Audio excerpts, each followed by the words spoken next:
Okay, once again, good morning. Good morning, everyone. Welcome to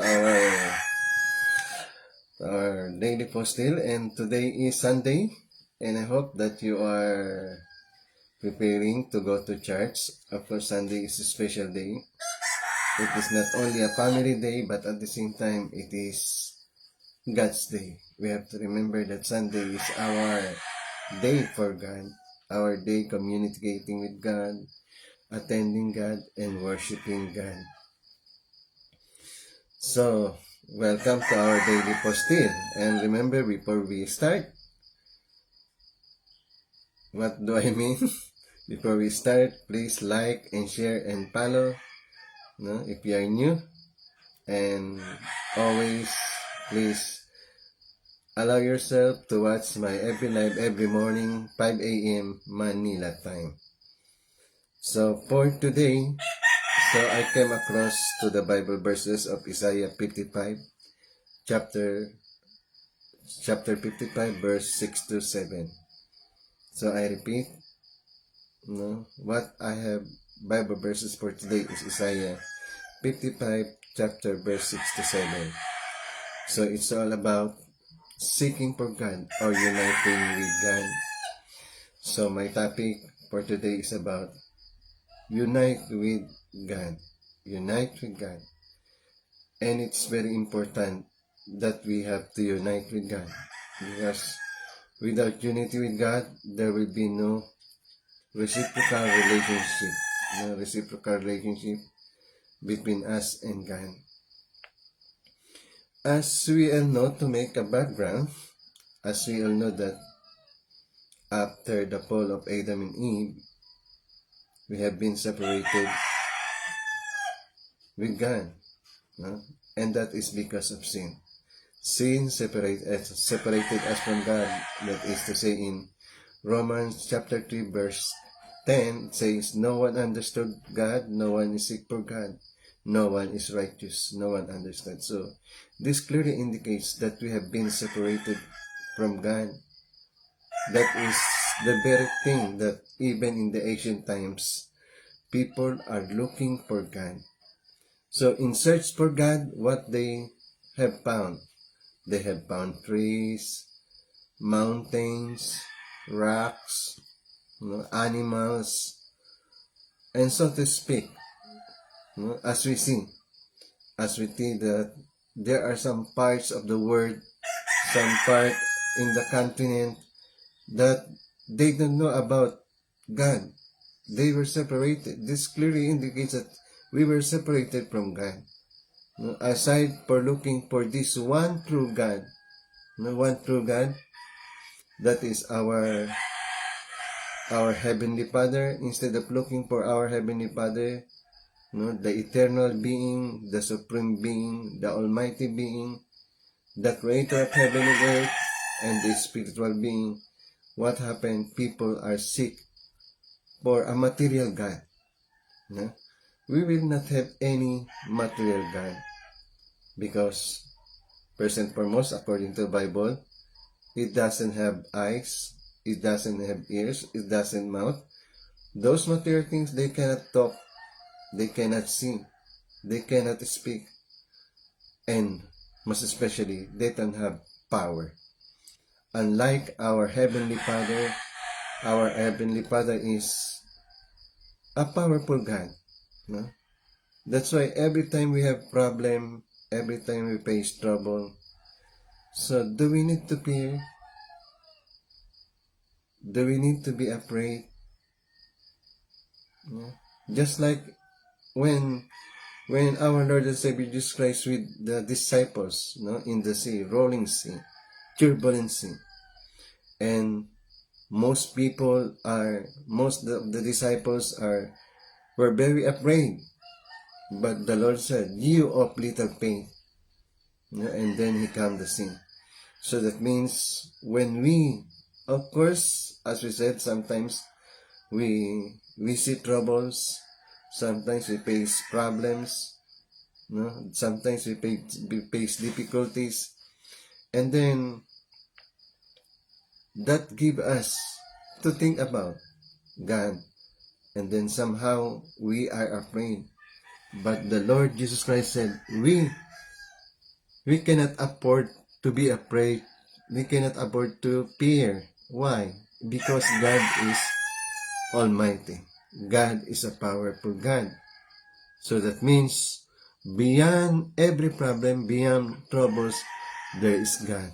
That's why it is not good, it is improper to fight against God, to mock against God. Because if we fight with God, if we mock God, in some way or another, we are going to face the consequence.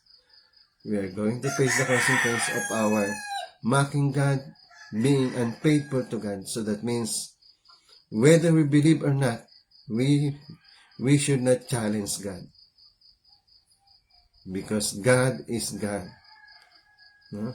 Beyond our power, beyond our human intelligence, we cannot fight God, we cannot mock God.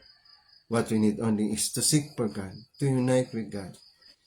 And there are many people, many saints, find comfort being with God.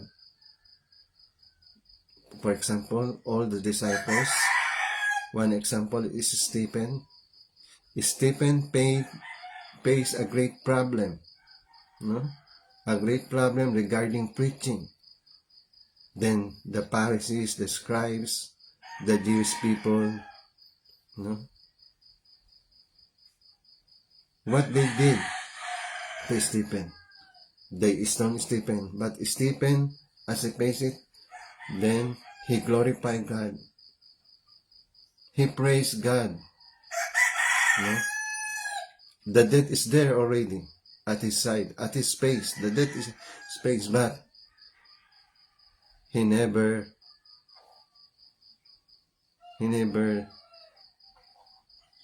become weak with regards to the faith, but rather placed himself, no? And then glorify God and praising God as he faced the death. Similarly, all the disciples, St. Peter said, I am not worthy to be crucified, just like my Lord and Savior Jesus Christ. So he was crucified upside down. And the rest of the disciples, they have not have a peaceful death, no, an honorable death. Of course, that is an honor. To die with our Lord Jesus Christ is an honor. But the literal death, no, the literal death is beyond human comprehension. But what they did is they face it, no, they face it. They worship God in the face of the problem. So that means when problem and fear comes to us, we should remember, I have God that is powerful. I have God that is supreme. I have God that is almighty. So indicating we cannot be afraid before God. We cannot afraid with God. No? If God is with us, then we should be with God. That is why in every post I have, I stand with God. I am solid for our Lord Jesus Christ. Because the only hope of our nation, the only hope of the world is our Lord and Savior Jesus Christ.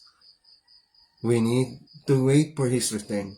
As we wait for His return, as I said, in everything that in every daily post that I have, we need to prepare. We need to prepare our heart, our mind, our environment, just like receiving a person, just like receiving a guest during Peace Day. When Peace Day is there, what we are going to do? We are cleaning. When our birthday is coming, we are cleaning. When some occasion are coming, we are cleaning. So the same true. We need to clean also. We need to prepare our environment. Clean the word with sin. Clean the word with unfaithfulness.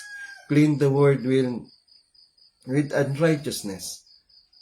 So to speak, that means it is better that the Lord will arrive when we are already prepared, we clean, we prepared ourselves for the coming of the Lord. Instead of doing nothing, we need to prepare. As I tell you, in connection with our Bible references, it is better to prepare, as we wait for the Lord. So how can we prepare? So according to this, in Isaiah 55:67, first and foremost, we need to look for God. The prophets, the saints, the sages, they always look for God. Look for God. And then, once we are looking for God, in the same way, God will find a way that He will be seen. We can find Him. God will find a way. So number one is, we need to pray. We need to pray a lot. Because prayer can alter everything. Because in prayer lies the power of our Heavenly Father. As you remember, our Lord and Savior Jesus Christ, every now and then, He is praying. He even teaches the disciples how to pray. He Himself showed how to pray. So before He faces the crucifixion, He prayed a lot. As He prayed, He sweat blood.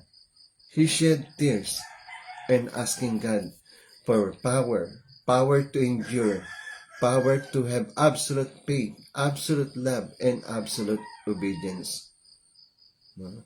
A power that everything, every trouble will not disconnect us to God. But those trouble will bring us closer and closer and closer to God. That trouble will act like a magnet that will unite us with God. We need to have unite with God. We need to become a perfect object to God, and God will be our perfect subject. And then along the way, as we seek for God, as we preach God, we need to have a righteous living. Our life, our daily living must be righteous before God. Because if we live righteously, that will seen by God. And God will say, truly this person are seeking for me. Just like what happened to Noah. As the Bible said, Noah finds favor before God. God finds Noah a righteous man. So that means our daily living will become our testimony to God. How we are praying before God. How we are seeking for God. So, to speak, our righteous life. Our spiritual lifestyles will be righteous before God. And another thing, we need to purify our thoughts. According to the Bible verses, we need to purify our thought as we seek for God. So that means our thought is only focused on holiness. Our thought is focused only on righteousness before God. Because we cannot look for God with an evil mind. We cannot look for God with unrighteous life. So that means if we are looking for God, we must pray, we must be righteous, we must have a clean thought. Then eventually, we can go back to God. First and foremost, in the Garden of Eden, Adam and Eve, they are the one who separated themselves from God. They are the one who rebel against God. They are the one who disobey God. So that means as we disobey God, we are separating ourselves to God. So that means in our obedience, we are going back to God. In our absolute faith, absolute love, absolute obedience, we are going back to God. And that is very important. That in whether we are sinning, whether we are unrighteous, we must find a way that in every wrong, in every sin that we are done, we need to go back to God. That means to say that all these difficulties, all those troubles, all those temptations, all those weaknesses that we have, that will be our way of going back to God. Of course, number one in going back to God is to pray to have a righteous way of life. Then, we cannot be complacent, no? That is to say that we will not go back to God. No. We need to go back to God because God is merciful. God is merciful that God will forgive us. He is faithful and just to forgive us. We need to unite with God. Because along the way, whatever sins we have, whatever shortcomings we have, whatever troubles, whatever difficulties, whatever thoughts that we have against God, if we go back to God, God will forgive us. God will give us freedom from sin. No? And that is the reason why He sent His only begotten Son. Because as we look for God, God find a way that we will be united with God absolutely. And that is through our Lord Jesus Christ. We now, without Lord Jesus Christ in our life, then our uniting with God will become routine. Because the Lord Jesus Christ will eliminate all our sins. Symbolically, God will clean us from all unrighteousness, from all sins we have. According to the Bible, He is faithful and just to forgive us. Then as God forgive us, we will become white as snow. That means every sin will be forgiven by God as we unite God. Then, as we are forgiven by God, as the Lord said, go sin no more. We should not sin. That means our life must be a righteous life. It is possible to have a righteous way of life? Yes. Zechariah and Elizabeth, God said, this couple, I find this couple righteous. So that means we can be righteous before God as we look and seek for God. And then, that is the importance. Just like our mind and body, we cannot work properly if our mind and body is separate. That is to say, we need to concentrate, right? We concentrate, then our mind will function properly, then our mind and body unite, and then we can perform, we can do what we want to do before God. And similarly, we need to concentrate to God, focus to God. So that means we need to be solid with God, we need to stand with God. We should be an absolute ally to God, and God must be on our side. How can we do that? That means we need to pray, we need to clean our thoughts, we need to have a righteous way of life. And then God will be with us, and God will stay with us. And that is our consolation, our life of faith. That God will be with us, God will unite with us, and we should be united with God. No? Just like husband and wife, there should be nothing would separate us. No? According to our Lord Jesus Christ says that if husband is united, no man can separate. No man can separate the unity between husband and wife. So similarly, our unity with God should not be, or cannot be, or will not be separated of any troubles, of any problems. But rather, we will remain faithful to God. We will remain obedient to God. We will love God. We need to practice absolute faith, absolute love, and absolute obedience to God. That means in every thought, in every action, in every words, God must resonate. Our living, our life must resonate God. Our relationship to God. Okay? And then eventually, that will be our preparation as we wait for the Lord. And at the same time, At the same time, we can be assured that God, in some way or another, God will give us favor. And that is how we live our life of faith. We need to see to it that our life of faith is approved before God. Our attendance to God is approved before God. Our practice of faith, it should be approved by God. Then, we can be with God, unite with us. Okay? So once more, thank you for tuning in. Thank you for watching in. And I hope to see you again tomorrow, 5 o'clock. If you are new, please like and share. And then also, for those who are outside there, thank you very much for watching in. Keep going. Be with God always. Okay, thank you, and God bless everyone. See you tomorrow. So it's nice to have God every morning.